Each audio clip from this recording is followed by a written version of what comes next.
So here's a quick tip about removing tricky lens flares from images using frequency separation. So with our image here, we can clearly see some lens flare artifacting across the frame. Now sometimes lens flares are really stylish and they do look good, but in this case they're a bit distracting and I want to remove them. So what I'm going to do is across on the Filters Studio here, I'm going to scroll down until I find a filter called Frequency Separation. There we go. So I can just tap that to apply the filter. I'm going to leave the settings at their defaults and simply tap the check icon here to apply the filter. Now, if I move across to the Layers Studio, we can see what this filter does is separate our image into two distinct layers. The high frequency layer, which contains all of the fine detail, and the low frequency layer, which contains the tonal information. So we can now manipulate these two frequencies independently of one another, and this is going to give us a better result when it comes to removing this lens flare detail.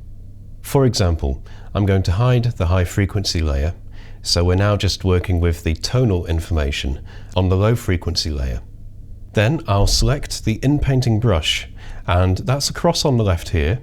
If we just tap here and then tap again, we'll expand this to a flyout and I can select in-painting brush. Then a very important step is to actually make sure you have the layer selected that you're going to work on. So in this case, I need to tap low frequency to make it my active layer. Then what we can do is just pinch to zoom in, and I'm just going to brush over these areas where we have the lens flares. I'll just go over that bit again. Okay, and then I can just pan around the document by tap dragging with two fingers. Okay, so I'm just brushing over these areas.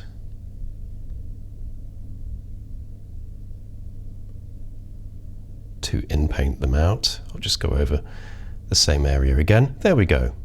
That's a good enough looking result for me. So then another useful little gesture to fit the image to screen is to double tap with two fingers, like so. So now that we're done with the low frequency layer, what we can do is tap and select the high frequency layer, and then just tap the little check to show it. And now if I pinch to zoom in, we can see those lens flares reappear, because this is the high frequency detail that exists that we haven't yet in-painted. So we're going to in-paint these out as well, but this time I'm going to increase the brush hardness to around 70%. Okay, and as a result, I can then decrease the brush width slightly, like so. And I'll just pinch to zoom in further, and perhaps even reduce the brush width even more. Then I can just go ahead and brush over these areas, like so.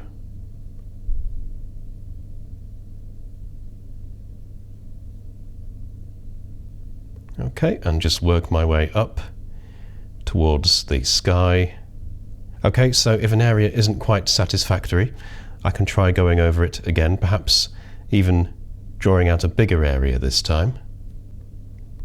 Okay, and then we've just got, they're ever so slightly visible here, so I'll just go over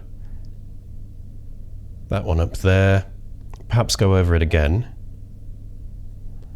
And then we've just got a ring that's slightly visible around here. There we go. Okay, so what we've done effectively by in-painting on the high frequency layer is we've replaced the texture or detail rather than the tonal information. And it's having this separation of tone and detail that allows us to achieve more accurate results. So just to compare, I can move across to the History Studio here and scrub all the way back to the beginning. And we can see the lens flaring here is quite prolific. And then if I just tap the final entry on the History Studio here, we can see we've actually done quite a competent job at removing them. And before I wrap this video up, I have just spotted an area down here that I've missed. So to tackle this, again, we'll move across to the Layers Studio. I'm going to hide the high frequency layer. It's not even visible on the low frequency layer. So with that in mind, I'll show the high frequency layer again. I've got the inpainting brush selected. I'll just check my brush width and I'll just go in and brush over that area like so. Okay, and there we go. So I hope that was helpful. Thank you very much for watching, and don't forget to check out the other video tutorials.